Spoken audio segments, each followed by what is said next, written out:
பிள்ளைகள் அனைவருக்கும் வணக்கம். நாங்கள் தரம் 7 கணிதத்தில 6வது பாட அலகான காலம் என்கிற பாடத்தினுடைய தொடர்ச்சியை இந்த வகுப்புல பார்க்கலாம். காலம் என்கிற பாடத்துல சென்ற வகுப்புல நாங்கள் என்ன விஷயங்கள் படிச்ச நாங்கள் என்பதை நினைவுபடுத்தி கொண்டு இந்த வகுப்பை தொடர முடியும். காலத்தை அளக்கும் அலகுகளாக தரம் 6ல நிமிடம், செகண்ட், மணி, நாள், மணித்தியாலம், நிமிடம், செகண்ட், மணித்தியாலம், நாள் ஆகியவற்றை படிச்ச நாங்கள் தரம் 7ல காலத்தை அளக்கும் அலகுகளாக தசாப்தம், சதாப்தம், சகாப்தம் காலத்தை அளக்கும் அலகுகளாக தசாப்தம், சதாப்தம், சகாப்தம் இவை மூன்றோடையும் சேர்த்து வருடம், மாதம், நெட்டாண்டு அப்படி என்றா என்னண்டு சென்ற வகுப்புல படிச்ச நாங்கள். தசாப்தம் அப்படி என்றா என்ன? 10 வருடங்கள் கொண்ட கால பகுதியே தசாப்தம், ஒரு தசாப்தம் என்கிறோம். 10 வருடங்கள் கொண்ட கால பகுதியை ஒரு தசாப்தம் என்கிறோம். சதாப்தம் அப்படி என்றா என்ன? 100 வருடங்கள் கொண்ட கால பகுதியை ஒரு சதாப்தம் என்கிறோம். அதே போல சகாப்தம் அப்படி என்றா என்ன? 1000 வருடங்கள் கொண்ட கால பகுதியை ஒரு சகாப்தம் என்கிறோம். இந்த மூன்றையும் நாங்கள் சென்ற வகுப்புல பார்த்துட்டோம். அதே போல மாதம் எங்களுக்கு தெரியும், ஒரு மாதத்துல 30 நாட்கள், 30 நாட்கள், 31 நாட்கள், 29 நாட்கள், 28 நாட்கள் இவைகள் வார மாதிரி இருந்தாலும் சில மாதங்கள்ல 31 நாட்கள் வரும், சில மாதங்கள் 30 நாட்களை கொண்டிருக்கும். பிப்ரவரி மாதமானது 28 நாட்களையும் அதே நேரம் அந்த 4 வருடங்களுக்கு ஒரு முறை 29 நாட்களையும் கொண்டிருக்கும். இவ்வாறு நாட்கள் ஒரு மாதத்தில் உள்ள நாட்கள் வேறுபட்டிருந்தாலும் நாங்கள் கணித்தல் செய்கைகளுக்காக ஒரு மாதத்துல 30 நாட்கள் அப்படி என்றுதான் கணக்குல எடுக்கிறோம். ஒரு மாதம் என்றா 30 நாட்கள் அப்படி என்றுதான் நாங்கள் கணக்கிடுகிறோம். அதே போல ஒரு மாதத்துல 30 நாட்கள், ஒரு வருடத்துக்கு 12 மாதங்கள்,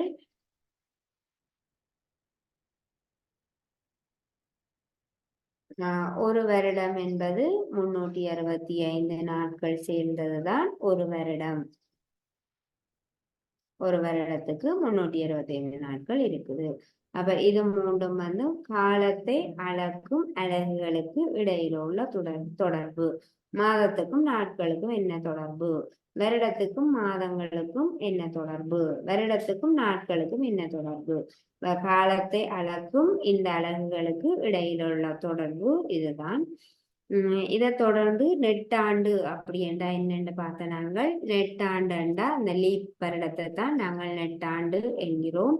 அதாவது 4 வருடங்களுக்கு ஒரு முறை பிப்ரவரி மாதத்தில் 29 நாட்கள், பிப்ரவரி மாதமானது 29 நாட்களை கொண்டதாக இருக்கும் போது அந்த வருடத்தில் நாட்களின் எண்ணிக்கையானது 366 நாட்கள் ஆகிறது.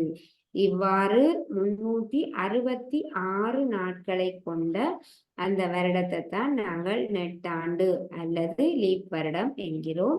இந்த 366 நாட்களை கொண்ட அந்த வருடமானது நெட்டாண்டு எனப்படுகிறது. அந்த நெட்டாண்டில பிப்ரவரி மாதத்தில் 29 நாட்கள் காணப்படும்.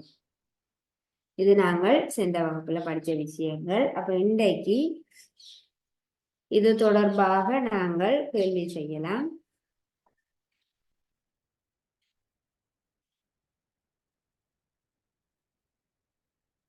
இந்த நெட்டாண்டுல கேள்வி செய்யும் போது முதலாவதாக அந்த நெட்டாண்டுல கேள்வி வர எக்ஸாமுக்கு 1800ஆம் ஆண்டு நெட்டாண்டு ஆகுமா என்று நாங்கள் பார்க்க போறோம்.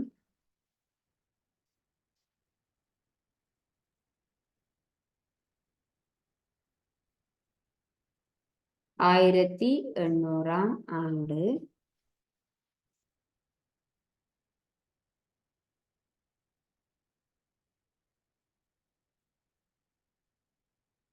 நெட்டாண்டு ஆகுமா என்பதை நாங்கள் காரணத்துடன் சொல்ல போறோம்.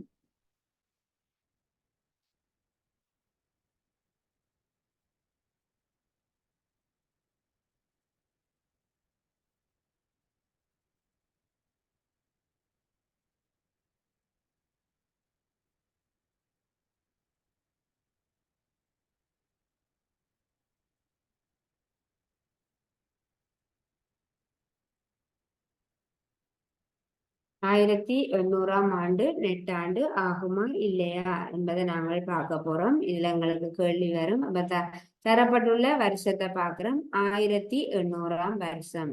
இந்த 1800ஆம் ஆண்டு என்பது 100இன் மடங்கா இல்லையா என்பதை நாங்கள் முதல்ல அவதானிக்க வேணும். 1800இன் மடங்கண்டா அப்படி வர வேணும். 100, 200, 300, 400 இப்படி போய்கொண்டிருக்க வேணும். அப்ப 1500, 1600, 1700, 1800 எல்லாமே 100இன் மடங்குகள். அப்ப தரப்பட்டு இருக்கக்கூடிய வருடமானது 100இன் மடங்காக இருக்குதா இல்லையான்னு பார்க்க வேணும். தரப்பட்டிருக்கும் வருடமானது 100இன் மடங்கு ஆகும். 1800ஆம் ஆண்டு 100இன் மடங்கு ஆகும். ஆகவே நாங்கள் என்ன செய்ய வேணும்? 400ஆல வகுக்க போறோம். தரப்பட்டிருக்கக்கூடிய ஆண்டு 100இன் மடங்காக இருந்தால் 400ஆல வகுத்து பார்க்க போறோம். 400ஆல வகுக்கும் போது மீதியின்றி வகுபடுமாயின் மீதியின்றி வகுப்பட்டால் இந்த வருடம் நெட்டாண்டு ஆகும். 1800 400ஆல பிரிக்கும் போது என்ன வரும்? இந்த 1800 நீங்கள் எப்படி பிரிச்சனீங்கண்டா 0க்கு 0 வெட்டும் போது 18 4ஆல மீதியின்றி வகுக்க முடியாது. 18 4ஆல வகுத்தனீங்கண்டா 18ல 4 4 தடவை 16 4.5 வரும். தசத்துல வரக்கூடாது. மீதி இல்லாம மீதி இருக்கா இல்லையா என்பதை பார்க்கறதுக்கு நீங்கள் இப்படி வகுத்து பாருங்க. 1800 400ஆல வகுப்போம். முதலாவது 1 8 180ல 400 அடங்காது. 1800ஐயும் எடுத்து பார்க்கிறோம். 400 எத்தனை தடவைகள் இருக்குதுண்டு? 4 தடவை. 4 தர 400 1600. மீதியாக வருது 200. மீதியாக 200 வருது. ஆகவே 1800 ஆனது 400ஆல மீதியின்றி வகுபடவில்லை. மீதி வருது, மீதி இன்றி வகுபடவில்லை. ஆகவே மீதியின்றி வகுபடவில்லை.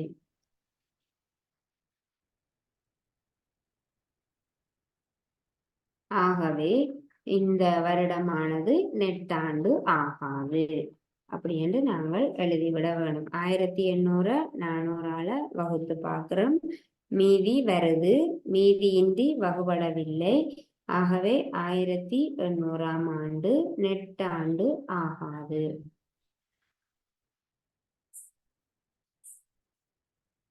நெட்டாண்டு இல்லை, நெட்டாண்டு ஆகாது எழுதிவிட்டோம்டா. சரி, இப்ப நெட்டாண்டு ஆகுமா இல்லையா என்பதை நாங்கள் தரப்பட்டிருக்கக்கூடிய வருடமானது 100இன் மடங்காக இருந்தால் 400ஆல வகுக்க வேணும்.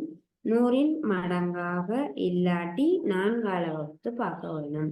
நெட்டாண்டுக்கு இதை தெரிஞ்சு வச்சு கொள்ள வேணும்.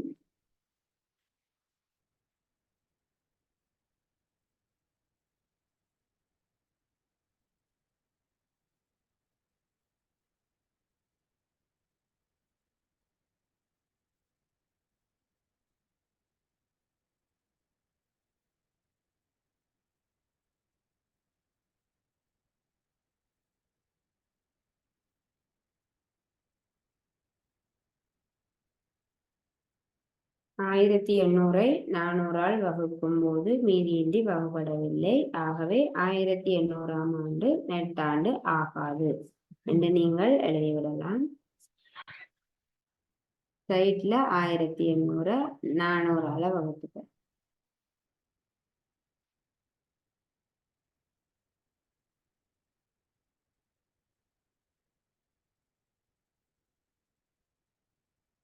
அடுத்ததாக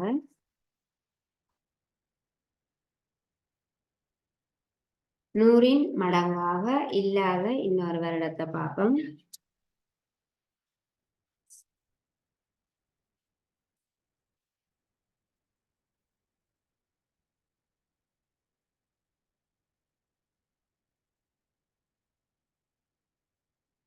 ரெண்டாயிரத்தி 12ஆம் ஆண்டு நெட்டாண்டு ஆகுமா?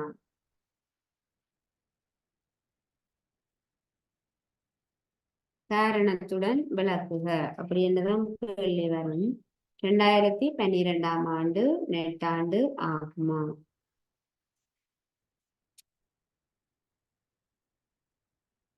காரணத்துடன் விளக்குக.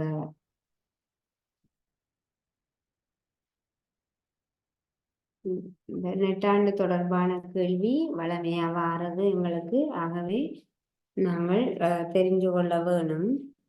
2012ஆம் ஆண்டு நெட்டாண்டு ஆகுமா? காரணத்துடன் விளக்குக கேட்டிருக்கு. அப்ப தரப்பட்டிருக்கக்கூடிய வருடமானது 2012ஆம் வருடம். இந்த வருடமானது 100 மடங்காக இருக்குதா இல்லையாண்டு நாங்கள் பார்க்க வேணும். இந்த 2012 என்பது 100 மடங்கு அல்ல. 100 மடங்குண்டா இறுதியில 2 பூஜ்ஜியம் அல்லது 2 அல்லது 2க்கு மேற்பட்ட பூஜ்ஜியம் அந்த எண்ணின் இறுதியில வந்திருக்க வேணும். 2012ஆம் வருடமானது 100 மடங்கு இல்லை. ஆகவே 2012 நாங்கள் 4ஆல வகுத்து பார்க்கிறோம். 2012 4ஆல வகுத்து பாருங்கோ. சைட்ல 2ல 4 அடங்காது. 20ல 4 5 தடவை 4 5 20 மீதி 0. அடுத்ததாக 1 இறக்குவோம். 1க்குள்ள 4 அடங்காது. ஆகவே மேல ஒரு 0 போடுவோம். அடுத்ததாக 2 இறக்குவோம். 12 12க்குள்ள 4 3 தடவை 3 12 0. அப்ப 2012 4ஆல வகுக்கும் போது மீதி வரவில்லை. மீதி 0 வருது. அப்ப இதுக்கான காரணம் நாங்கள் என்ன எழுதுவோம்? 2012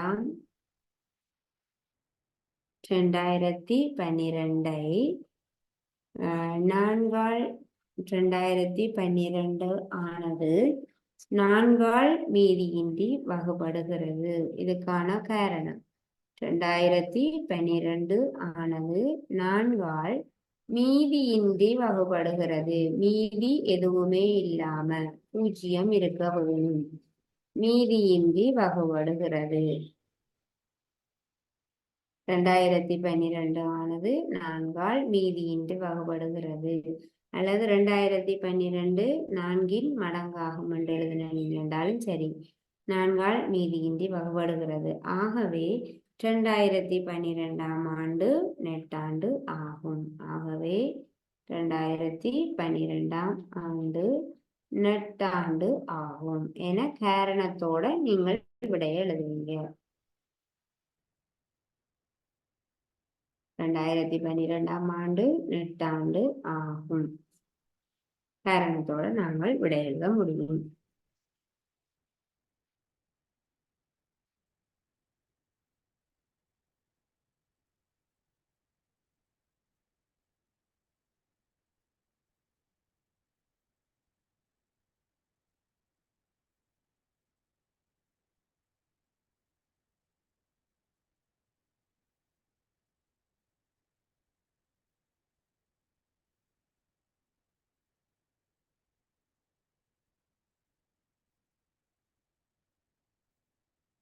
அடுத்ததாக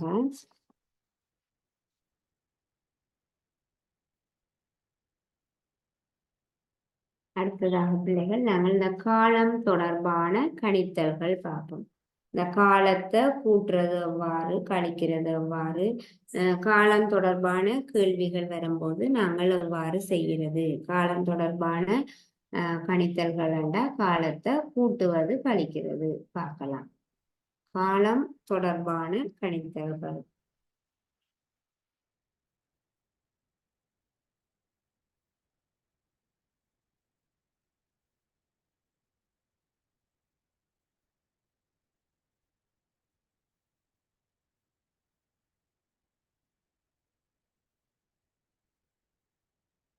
காலங்களை நாங்கள் தரம் 7ல படித்து கொண்டிருக்கிற காலத்தை அளக்கும் அலகுகளான வருடம், மாதம், நாட்கள் இல்ல வருகிற காலங்களை எவ்வாறு கூட்டுறது, எவ்வாறு கழிக்கிறது, இது தொடர்பான கேள்விகளை எவ்வாறு செய்கிறது என்பதை பற்றி நாங்கள் இப்ப பார்க்கலாம். இப்ப பாருங்க, ஒரு கேள்வி காலம் தொடர்பான கூட்டல்ல ஒரு பாடசாலையில் கேள்வி என்னென்ன, பாடசாலையில் முதலாம் தவணையானது 3 மாதங்கள் 15 நாட்கள். முதலாம் தவணைக்குரிய நாட்கள் ஆனது 3 மாதங்கள் 15 நாட்கள் ஆகும். அடுத்தது முதலாம் தவணையானது 3 மாதங்கள் 15 நாட்கள் நடைபெற்றது. இரண்டாம் தவணையானது 3 மாதங்கள் 12 நாட்கள் நடைபெற்றது. அதே போல 3 தவணைகள் இருக்குது.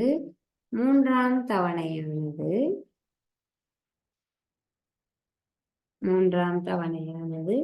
2 மாதங்கள் 27 நாட்கள் நடைபெற்றது. பாடசாலையில முதலாம் தவணைக்குரிய காலப்பகுதி 3 மாதங்கள் 15 நாட்கள் ஆகும். இரண்டாம் தவணையானது 3 மாதங்கள் 12 நாட்களும், மூன்றாம் தவணையானது 2 மாதங்கள் 27 நாட்களும் நடைபெற்றது. இப்ப கேள்வி என்னண்டா, இந்த பாடசாலையில இந்த 3 தவணைகளும்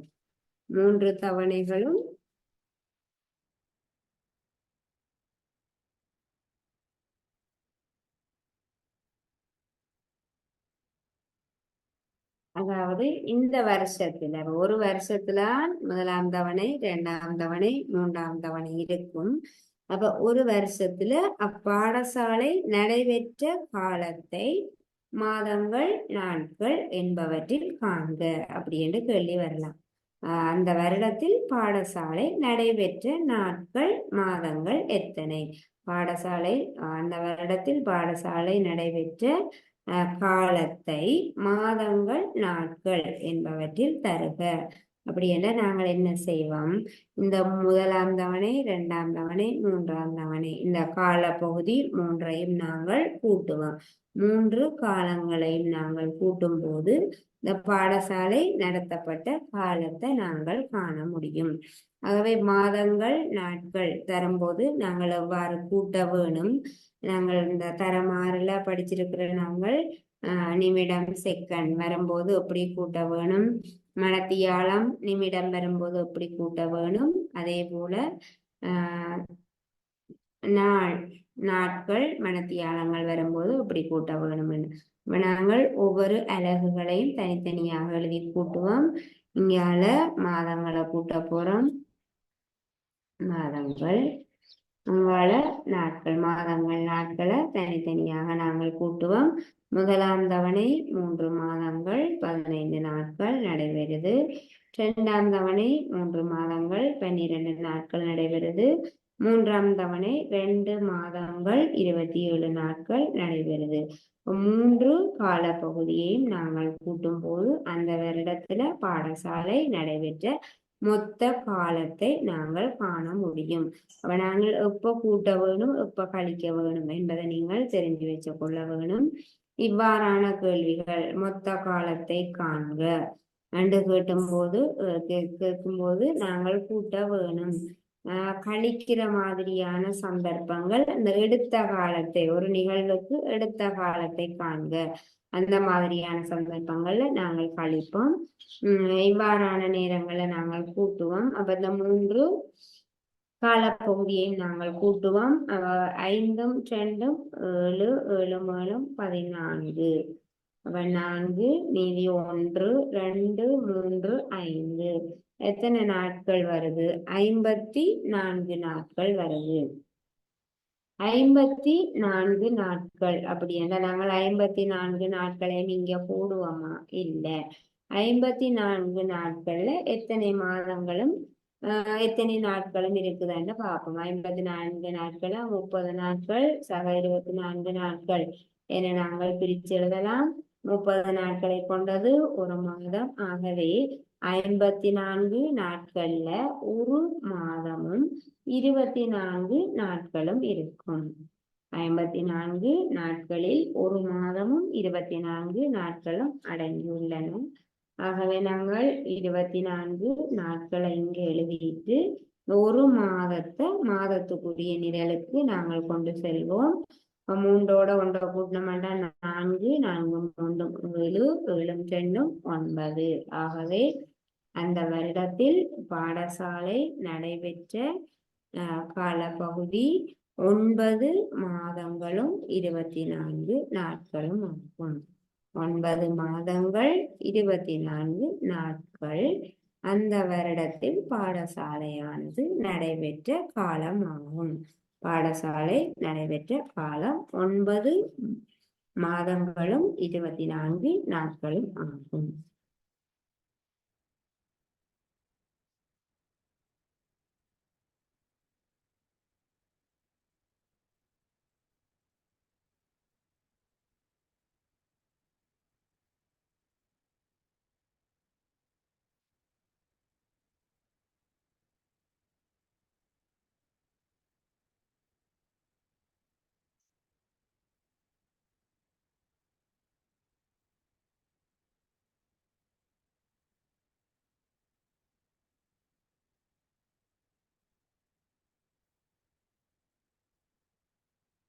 அடுத்ததாக நாங்கள் இந்த காலத்தை எவ்வாறு கழிக்கிறது, கூட்டுறது எவ்வாறு கூட்டுவோம், கழிக்கும் போது நாங்கள் எவ்வாறு கழிக்க வேணும் என்பதற்காக ஒரு காலப்பகுதியிலிருந்து இன்னொரு காலப்பகுதியை கழிச்சு பார்ப்போம். இப்ப வருடம், மாதம், நாட்கள்.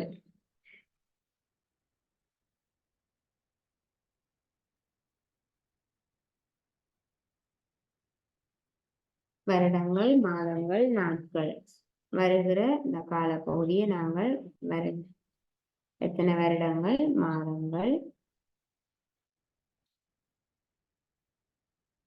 நாட்கள் வருகின்ற காலப்பகுதியை கழிப்பது தொடர்பாக நாங்கள் இப்ப பார்ப்போம். 3 வருடங்கள் 6 மாதங்கள் 15 நாட்கள் இந்த காலத்தை நாங்கள் 2 வருடங்கள் 4 மாதங்கள் 18 நாட்கள் இந்த காலப்பகுதியிலிருந்து இந்த காலப்பகுதியை எவ்வாறு நாங்கள் கழிக்கிறது என்பது தொடர்பாக பார்ப்போம். கூட்டுற மாதிரியே எவ்வாறு கழிக்கிறது. 3 வருடங்கள் 6 மாதங்கள் 15 நாட்கள் என்கிற காலத்தில இருந்து 2 வருடங்கள் 4 மாதங்கள் 18 நாட்கள் என்ற காலப்பகுதியை நாங்கள் கழிப்போம். முதலாவது பாருங்க, நாட்கள்ல இருந்துதான் நாங்கள் கழிச்சு கொண்டு வர வேண்டும். முதலாவதே வருடங்கள்ல இருந்து நாங்கள் கழிக்க கூடாது, நாட்களை கழிப்போம். 15 நாட்கள்ல இருந்து 18 நாட்களை கழிக்க வேணும். இப்ப 15 நாட்கள்ல இருந்து 18 நாட்களை கழிக்க முடியுமா? 15ல இருந்து 18 கழிக்க முடியுமா? இல்ல. ஆகவே நாங்கள் என்ன செய்வோம், பக்கத்துல இருக்கக்கூடிய மாதங்கள் நிரலிலிருந்து ஒரு மாதத்தை நாங்கள் இங்கால வாங்குவோம். ஒரு மாதத்துக்கு எத்தனை நாட்கள்? 30 நாட்கள். கணக்கு செய்யும் போது ஒரு மாதத்துக்கு 30 நாட்கள் என்று எடுத்துதான் நாங்கள் செய்ய வேணும். அப்ப ஏற்கனவே 15 நாட்கள் இருக்குது. இப்ப நாங்கள் இங்கால ஒரு 30 நாட்களை கொண்டு வந்திருக்கிறோம். அப்ப மொத்தமாக 45 நாட்கள். இனி நாங்கள் என்ன செய்யலாம்? 45 நாட்கள்ல இருந்து 18 நாட்களை கழிப்போம். 45ல இருந்து 18 கழிச்சீங்கன்னா என்ன வரும்? 27. 45 நாட்கள்ல இருந்து 18 நாட்களை கழியும்போது 27 நாட்கள். அடுத்தது இனி மாதங்களை கழிப்போம். அப்ப ஒரு மாதத்தை நாங்கள் அங்கால கொடுத்துட்டோம். ஆகவே இங்கே மீதியாக 5 மாதங்கள்ல இருந்து 4 மாதங்களை கழிக்கக்கூடிய மாதிரி இருக்கும். மேல 5 இருக்கும், கீழே 4. 5 மாதங்கள்ல இருந்து 4 மாதங்களை கழிக்கும் போது ஒரு மாதம் விடையாக பெறப்படும். அதே போல 3 வருடத்திலிருந்து 3 வருடங்கள்ல இருந்து 2 வருடங்களை கழிப்போம். ஒரு வருடம் என்பது எங்களுக்கு விடையாக கிடைக்கும். ஆகவே உதாரணமாக இந்த கேள்வியாகவும் எங்களுக்கு கேட்கப்படலாம். இந்த கால பகுதியிலிருந்து இந்த கால பகுதியை நாங்கள் எவ்வாறு கழிக்கிறது என்பது தொடர்பாக பார்த்திருக்கிறோம். கழிக்கும் போது நாங்கள் வளமையாக அந்த காலத்தை அளக்கும் அலகுகளை அலகுகளுக்கு இடையிலான தொடர்பு செய்யும் போது அந்த காலங்களை எவ்வாறு கழிக்கிறோமோ அதே மாதிரி நாங்கள் கழித்து அதற்கு விடையளிக்க முடியும். இதே போல கேள்விகள் நாங்கள் கழிக்கிற மாதிரியான கேள்விகள் செய்யலாம். ஒரு கேள்வி செய்வோம்.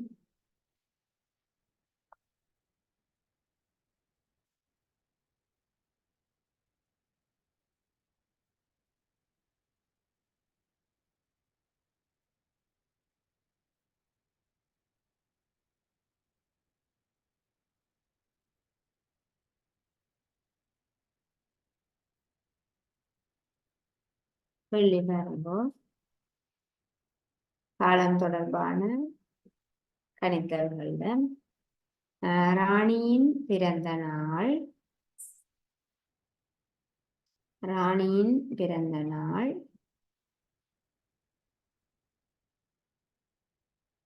2023 வருடம் 9ஆம் மாதம் 7ஆம் திகதி ஆகும். ராணியின் பிறந்த நாள் 2023 வருடம் 9வது மாதம் 7ஆம் திகதி ஆகும். குமுதினியின் பிறந்த நாள்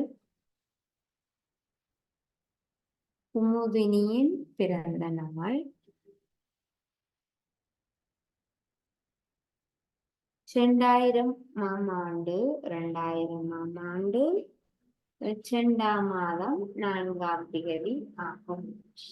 இருவரின் பிறந்த தினங்கள் எங்களுக்கு தரப்பட்டுள்ளன. கேள்வியை பாருங்க. முதலாவது கேள்வி, இன்று இருவரதும் வயதுகளை காண்க. இன்றைய திகதியில இருவரது வயதுகளையும் காண்க.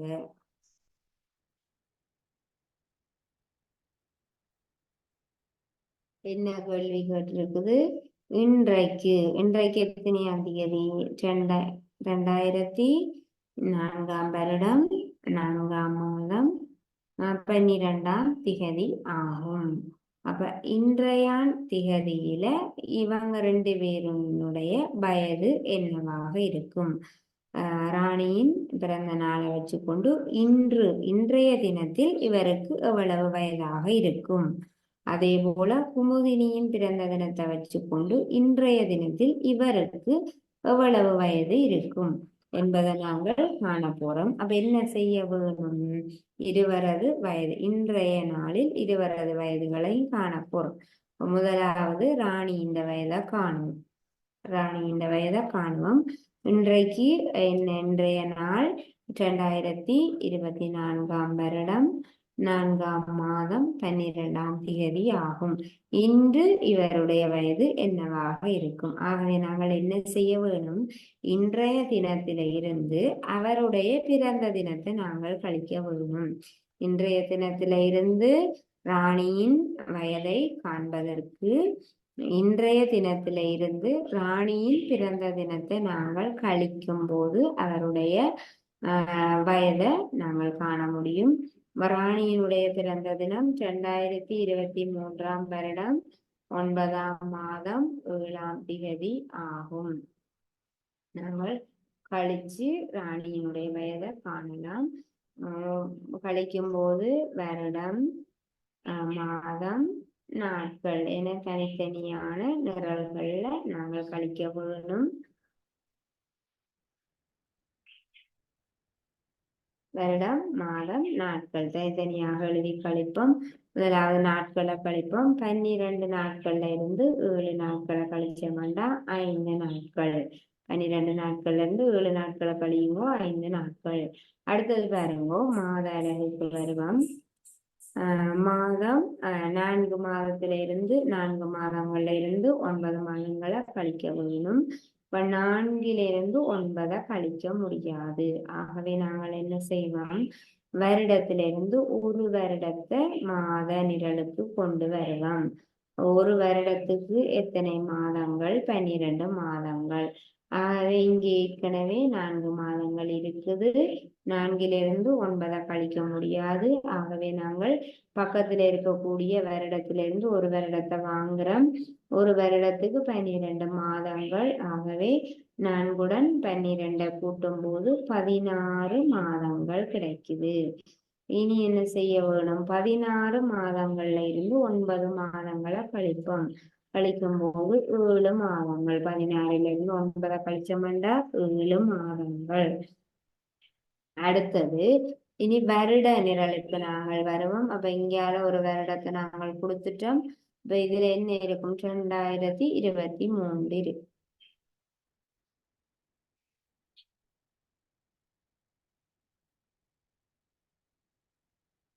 இவருடைய பிறந்த நாளை 2003 போட்டுக்கொள்ளுங்க. சரி, 2003 மாற்றிக்கொள்ளுங்க. 2023 இல்ல 2003. 2023 வருடம் இங்கே இருக்கும். 2023 வருடத்துல இருந்து நாங்கள் 2003 கழிக்க வேணும். 2023 2003 கழிச்சீங்கன்னா என்ன வரும்? 20. 2023 வருடங்கள்ல இருந்து 2003 வருடங்களை கழிப்போம். இப்ப கழிக்கும் போது என்ன நடக்கும்? என்ன காலம் கிடைக்கும்? 20 வருடங்கள் 7 மாதங்கள் 5 நாட்கள் இவருடைய ராணியினுடைய வயது ஆகும். இன்றைய தினத்தில் ராணியினுடைய வயது 20 வருடங்கள் 7 மாதங்கள் 5 நாட்கள் ஆகும். நீங்க எடுத்து எழுதலாம்.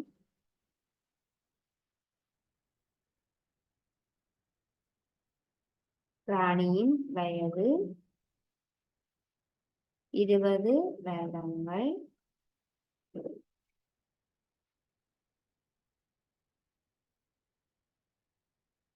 7 மாதங்கள் விடை எடுத்து எழுத வேணும் 5 நாட்கள் ஆகும். ராணியினுடைய வயதை நாங்கள் கண்டுட்டோம். 20 வருடங்கள் 7 மாதங்கள் 5 நாட்கள் ஆகும். அடுத்ததாக நாங்கள் குமுதினியின் வயதை காண போறோம். அப்ப குமுதினியின் பிறந்த தினத்தை வச்சு கொண்டு இன்றைய தினத்தில இருந்து குமுதினியின் பிறந்த தினத்தை கழிக்கும் போது குமுதினியின் வயதை நாங்கள் காண முடியும். இதை நீங்கள் எழுதி கொள்ளலாம்.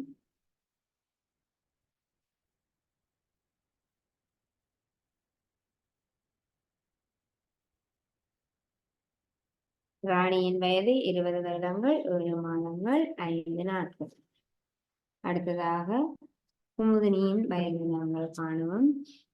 குமுதினியின் பிறந்த தினம் 2000ஆம் ஆண்டு 2ஆம் மாதம் 4ஆம் தேதி. இவருடைய வயதை காண்பதற்கு இன்றைய தினத்திலிருந்து நாங்கள் கழிப்போம்.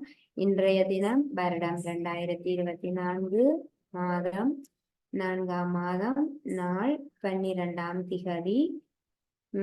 குமுதினியின் பிறந்த தினம் 2000ஆம் ஆண்டு 2ஆம் மாதம் 4ஆம் திகதி. நாங்கள் கழிப்போம். கழிக்கும் போது 12 நாட்கள்ல இருந்து 4 நாட்களை கழிப்போம் 8 நாட்கள். 4 மாதங்கள்ல இருந்து 2 மாதங்களை கழிப்போம் 2 மாதங்கள். 2024 வருடங்கள்ல இருந்து 2000 வருடங்களை கழிப்போம். அப்ப 24 வருடங்கள். கழிச்சு பாருங்க. 12ல இருந்து 4 கழிச்சு நீங்கண்டா 8, 4ல இருந்து 2 கழிச்சோம்டா 2, 2024 இருந்து 2000 கழிக்கும் போது 24. ஆகவே குமுதினியின் வயது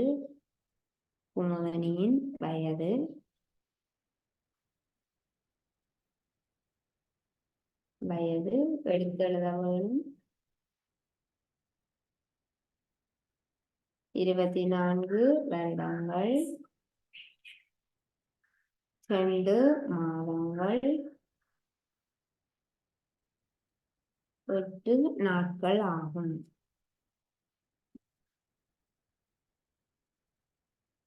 24 வருடங்கள் 2 மாதங்கள் 8 நாட்கள் ஆகும்.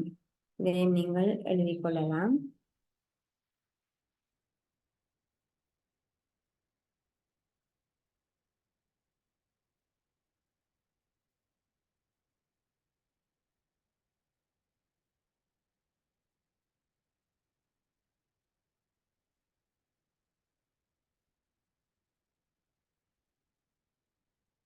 அடுத்தது பாருங்க, இன்னும் ஒரு கேள்வி. குமுதினி ராணியிலும் பார்க்க எவ்வளவு வயதில் கூடியவர் என்பதனை இருவரின் வயதுகளின் மூலமும் அவர்களது பிறந்த தினங்களில் இருந்தும் காண்க. என்ன கேள்வி கேட்டிருக்குது? 3வது கேள்வி.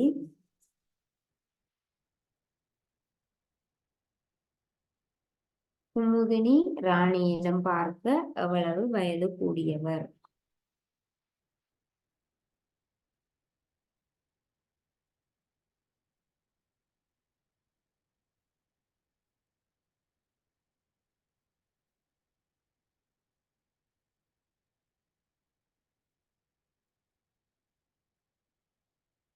ராணியிடம் பார்க்க எவ்வளவு வயது கூடியவர்?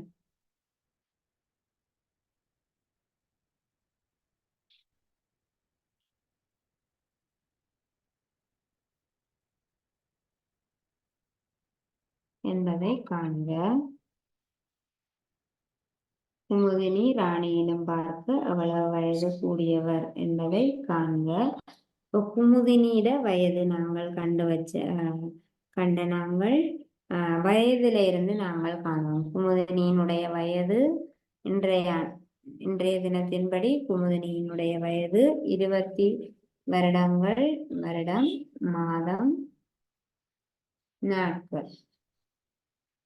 24 வருடங்கள் 2 மாதங்கள் 8 நாட்கள். குமுதினியினுடைய வயது 24 வருடங்கள் 2 நாட்கள் 8 மாதங்கள்.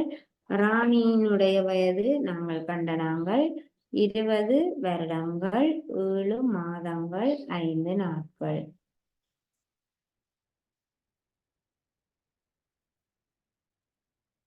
குமுதினி ராணியிடம் பார்க்க எவ்வளவு வயது கூடியவர் என்பதனை காண்றதுக்கு நாங்கள் 2 பேரின் வயதையும் வச்சுக்கொண்டு காண்றோம். வயதை வச்சுக்கொண்டு முதலாவது குமுதினியின் வயதைத்தான் எழுத வேண்டும். ஏனென்றா குமுதினி தான் ராணியை விட வயது கூடியவர். குமுதினியினுடைய வயது 24 வருடங்கள் 2 மாதங்கள் 8 நாட்கள். ராணியினுடைய வயது 20 வருடங்கள் 7 மாதங்கள் 5 நாட்கள். நாங்கள் கழிக்கும் போது 8ல இருந்து 5 கழிச்சோம்னா 3 நாட்கள். 2ல இருந்து 7 கழிப்போம். 2 மாதங்கள்ல இருந்து 7 மாதங்களை கழிப்போம். 2ல இருந்து 7 கழிக்க முடியாது. ஆகவே இங்கால வருடத்திலிருந்து ஒரு வருடத்தை நாங்கள் வாங்குவோம். அப்ப வருடத்திலிருந்து ஒரு வருடத்தை வாங்கும்போது 12 மாதங்கள். ஆகவே மொத்தமாக 14 மாதங்கள் வந்துடும். 14 மாதங்கள்ல இருந்து 7 மாதங்களை கழிக்கும் போது 7 மாதங்கள். அப்ப இங்க ஒரு வருடத்தை கொடுத்துட்டோம். 23 இருக்கும். 23ல இருந்து 20 கழிச்சோம்னா 3 வருடங்கள். ஆகவே குமுதினி ராணியிலும் பார்க்க எவ்வளவு வயது கூடியவர் என்பதனை நாங்கள் ரெண்டு பேரின் வயதையும் வச்சு கொண்டு கண்டிருக்கிறோம். யார் வயது கூடினாலோ அவரின் வயதில இருந்து வயது குறைந்தவரின் வயதை நாங்கள் கழிக்கும் போது குமுதினியின் வயதில இருந்து ராணியினுடைய வயதை கழிக்கும் போது எவ்வளவு வித்தியாசம், குமுதினிக்கும் ராணிக்கும் எவ்வளவு வித்தியாசம், குமுதினியை விட ராணியை விட குமுதினி எவ்வளவு வயது கூடியவர் என்பதை நாங்கள் காண முடியும். அவ 3 வருடங்கள் 7 மாதங்கள் 3 நாட்கள். குமுதினி ராணியை விட வயது கூடியவர். ராணியிலும் பார்க்க குமுதினி 3 வருடங்கள் 7 மாதங்கள் 3 நாட்கள் வயதில் மூத்தவர் ஆவார். இதை நாங்கள் இப்ப வயதை வச்சு கொண்டு கண்டிருக்கிறோம். அடுத்தது நாங்கள் 2 பேருண்ட பிறந்த தினத்தையும் வச்சு கொண்டு காணுவோம். அப்ப குமுதினி வயது கூடியவர். அப்ப குமுதினியிட பிறந்த